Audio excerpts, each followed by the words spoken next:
a altéré le contenu de sa vie spirituelle. Mais il nous explique aussi que le sacré est inscrit dans les gènes de l'espèce humaine et que malgré le dessèchement progressif qui a transformé les valeurs culturelles en simples faits divers soumis à l'effet de mode, les matrices de l'imagination symbolique ne sont pas pour autant brisées. Il nous encourage à comprendre que derrière des images dégradées se trouve le point de départ possible pour la rénovation spirituelle de l'homme. Un autre point d'intérêt est l'analyse critique du siècle dit des Lumières, à la base de beaucoup d'habitudes intellectuelles contemporaines. Cet héritage a des limites. René Guénon rappelle que, je cite, « Descartes a limité l'intelligence à la raison qu'il a assigné pour unique rôle à ce qu'il croyait pouvoir appeler métaphysique, de servir de fondement à la physique, et que cette physique elle-même était essentiellement destinée, dans sa pensée, à préparer la constitution des sciences appliquées, mécanique, médecine et morale, dernier terme du savoir humain tel qu'il le concevait. Les tendances qu'il affirmait ainsi ne sont-elles pas déjà celles-là même qui caractérisaient à première vue tout le développement du monde moderne?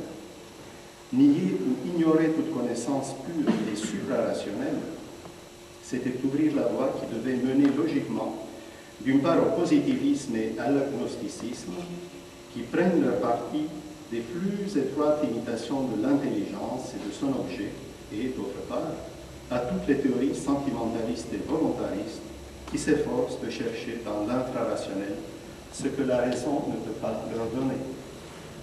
Il dit aussi un peu plus loin, « Ce qui importe avant tout, c'est de restaurer cette véritable intellectualité et avec elle le sens expérimental de la doctrine et de la tradition. Et il est grand temps de montrer qu'il y a dans la religion autre chose qu'une affaire de dévotion sentimentale, autre chose aussi que de préceptes moraux ou des consolations à l'usage des esprits affaiblis par la souffrance, qu'on peut y trouver la nourriture solide dont parle saint Paul dans l'Épître aux Hébreux. Peut-on affirmer que l'intelligence serait la somme de la raison et de l'esprit? Le monde moderne véhicule deux mythes. La civilisation continue et le progrès infini. Le mot civilisation vient, comme nous l'avons vu, de l'héritage gréco-romain, mais son sens moderne a été donné par les économistes de la période qui a précédé la Révolution française.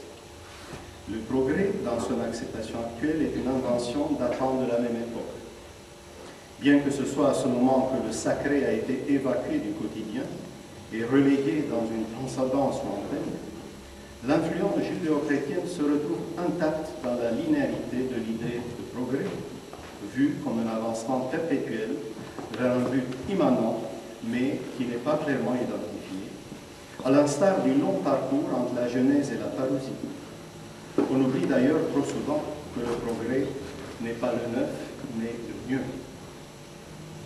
Dans le monde, mais pas de ce monde, dans ce temps, mais pour les temps à venir, notre double nature nous met en même temps, dans les deux bras de la balance, à la recherche d'un équilibre que l'on souhaite stable, mais qui est souvent des plus précaires. En effet, le monde change et nous-mêmes sommes en perpétuelle réadaptation, tout en gardant les repères fondamentaux de notre foi chrétienne. C'est là, peut-être, la voie de notre accomplissement qui nous arrache à l'anéantissement. C'est là, probablement, le seuil entre le monde matériel horizontal qui mène à la mort et le chemin vertical qui monte vers le royaume, vers la lumière et la vie. C'est là le passage de la perception du monde, bon ou mauvais, bon et mauvais, à sa compréhension. Peut-on appeler savoir la perception du monde et connaissance son compréhension?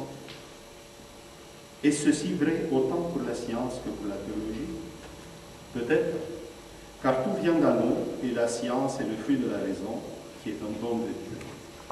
Tandis qu'en théologie, la foi est la clé de la connaissance de soi, point de départ vers le grand mystère de la création dans sa plénitude.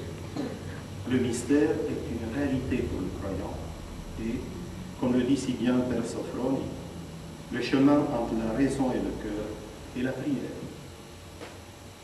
Prions tous pour que les travaux de ce colloque éclairent notre intelligence et réchauffent nos cœurs unis dans la fraternité du Seigneur.